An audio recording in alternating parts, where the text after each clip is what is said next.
Hey there. Thanks for joining me for another episode of Blind Buys.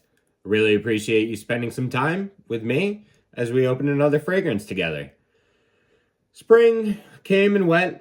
It only took about 3 weeks here in central New York. It went right from crappy, horrible weather, and now it's magically 85 and sunny and almost unbearably hot every day. Those of you in warmer climates may laugh. It's hot for us here in New York. As such, we're going to finish up some of our springtime fragrances here coming up. But I kind of just didn't feel like thinking about what I was going to open next. And I'm just opening the first thing that popped into my mind. It's summer and it's time for summer fragrances. This is one of the best-selling fragrances, I believe, of 2023. It's done very well ever since it's launched. It's had a bunch of flankers, and you saw the title, you already clicked on it, so there's really no reason for me to try and drum up any sort of suspense here. Well, that's actually not what I wanted to open. We'll leave that right in there. But this is actually what I wanted to open. I did not want to open Dolce&Gabbana's Light Blue Oh Intense. I wanted to open D&G Light Blue, the original. So I'm glad I caught that right before opening. Yeah, we'll just go ahead and cut right into this. We've been jabbering on for forever, and we need to shut up sometimes and just kind of do the dang thing, right? Got a new razor blade in the old Lenox knife today. Lenox gold blades and the Lenox white knife. Old combo. Big fan. Is what it is. Milwaukee fastback knives are nice too. This typical Dolce & Gabbana, it's kind of like velour or felt. Batch code. Nah, you ain't gonna be able to read that.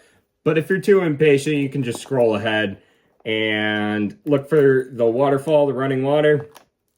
Past that, it's batch codes, what I paid for it, projection, longevity, and long-term kind of thoughts, because I wear everything for about a week, a little more, or if it's crap, a little less. But we got our standard 1/3 kind of guy coming out here, and in that typical frosted glass style of most aquatic scents, summer aquatic scents, we've got our guy right here. Nice little presentation. It's actually a lot cuter than I always kind of thought it would be. This is not my first light blue I've opened. I've got Light Blue Forever and Beauty of Capri opened, whereas our atomizer, well, it's facing dead backwards. So, you know, they shift in transit, I believe. I think it might just have something to do with the spring. But some fragrances do come facing the right way, and that's the attention to detail that I like. Slight sniffs off of the atomizer, and right off the bat, it kind of smells like a classic fragrance, like something good, something that's really got staying power. Not staying power like longevity, because this is third shot. That's like third or fourth shot. Because this is a citrus scent. I don't really expect much longevity out of it.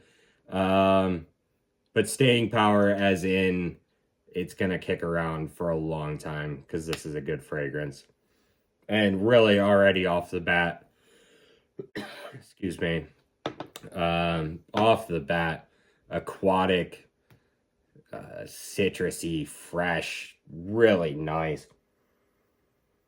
Smells like summer. Reminds me of Polo Blue, actually. That's kind of what it's kind of doing to me right now, which, big surprise. I imagine they came out around the same time and really drive the same lane, trying to do the same thing, so Similar, but different. It is different.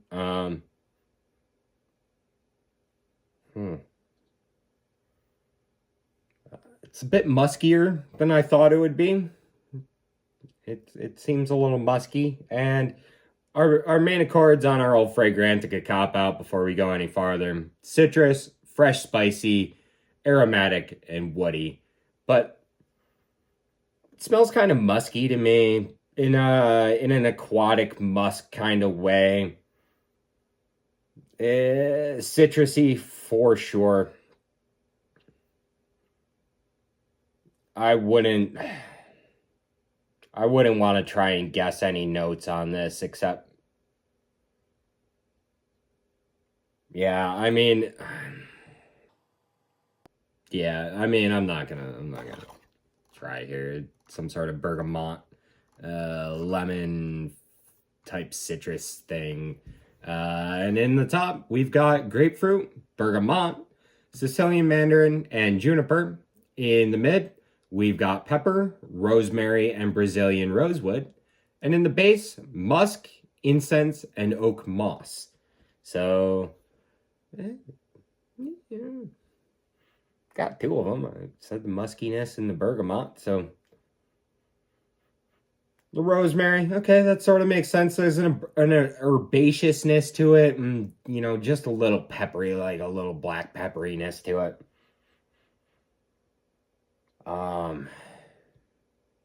Interesting. I'm a little concerned with how this is gonna dry down, to be honest. I almost feel like this might smell a little weird in the dry down. I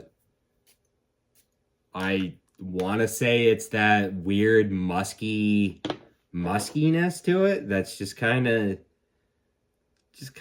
tweaking me a little,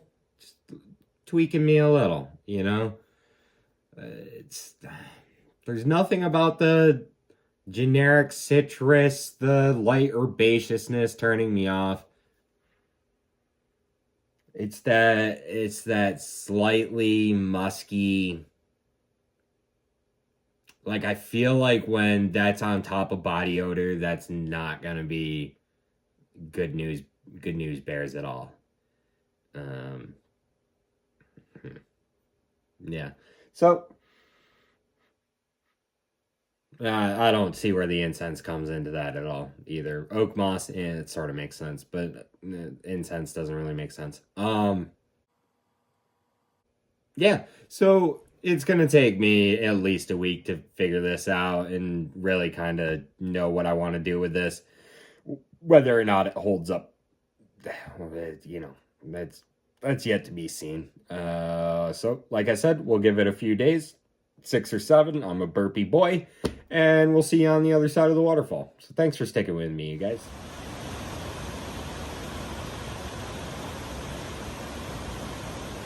All right, folks. I've been wearing Dolce & Gabbana's light blue for 7, 8, 9, 10 days now. And in order to not get stuck on this fragrance, we got to wrap it up. It's not a bad one to get stuck on, really. It's unobtrusive and unoffensive, but, we got to keep moving. This fragrance came out in 2007, and the nose behind this one is the big guy, Bert Marias. If you haven't heard of him, he made Acqua di Gio, Bulgari Man, 400 plus other fragrances. He's rather prolific. Pretty good at, I would say, aquatic scents, and I don't really know what else, but everything that I've smelled from him seems to be watery and aquatic. That's kind of seems like his trademark. I don't really know. In terms of batch code, I got 2055E9, which gives us an exact born on date of February 24th, 2022. So not too old, no degradation in the bottle that I can find. I got this off of Fragrance Buy, and here's where I'm running into a slight issue. My receipt says 39.66 Canadian ass dollars, and that kind of seems pretty low. Converted over, that's only $28.79 US dollars. That seems really cheap. I looked right before filming this. Fragrance Buy is sold out of light blue, the base light blue, across all boards. The 40 mil sold out price was $45 US. So either I got this at a really good price or my receipt is just a little off. We're going to go with the $28.79 per 2.5 ounce bottle, and that gives us $11.51 per ounce, which is cheap. Like cheapy, like rack store poop fragrance. That's a little mean. Non-designer fragrance realm. Like $11 is cheap. Cheap. And that kind of might play into the next few things. Projection longevity. Keep in mind that $11 price point. Projection-wise, I didn't really think it was all that strong compared to the others right next to it. Beauty of Capri and Light Blue Forever. Not very strong. I give it like a 3 out of 10. Filming this, I almost want to say 2. You can go really heavy-handed on this fragrance and just not worry about it at all. I wasn't even counting sprays when I sprayed it on. It was like 1, 2, 3, 4, 5, 6, 7. And it was like, no matter where I went on the scale from 3 to a million, and I'm not an advocate of overspraying at all, ever. Seriously, you really need to be like conscious of the kind of fragrance you're applying. But it seemed like no matter what I applied, how much I applied, it never gave me that weird feeling where I'm out in public and I can tell I smell too much. Never. At no point. So 3 out of 10, more like a 2 out of 10, but that's what it is, $11.51. And if you want to talk about longevity, well, it's also not exactly there. It's like 3-4 hours, maybe 5, really pushing it. It depends on like how hot it is, how sweaty you're getting. It didn't really actually like wear super long in general. 3 to 5 hours tops. Once again, $11 per ounce. That's the number I'm going with. So keep that in mind. Real cheap. In general, I thought that this was like a clean, fresh, aquatic, perfect for summer fragrance. Like I said, you could get really heavy-handed on the trigger and it never got overly, like, for lack of a better term, overly heavy on my skin or anything like that. Like I said, in projection, it's just an unobtrusive, clean scent. And I really kind of think that despite being an aquatic sort of citrusy scent, that this really works like pretty much anywhere, anytime.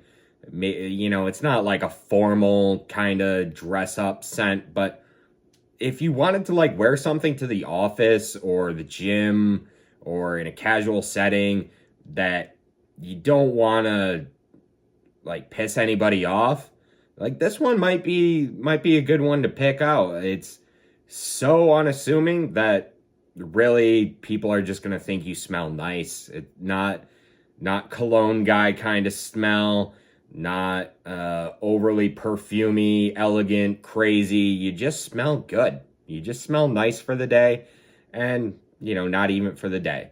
In 2-3 hours, nobody's even gonna pick it up anymore. It's kind of the pocket atomizer kind of scent.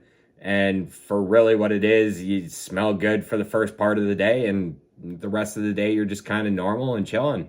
And that's fine for what it is, really. There is a time and a place for these kind of scents, and this one fills that gap. Not every single fragrance has to be projection, longevity heavy, but you know, it does need to be a pleasant fragrance. I find this to be pleasant, perhaps not super useful for a long day, but like I said, you just kind of got to fill the void where you have to use it.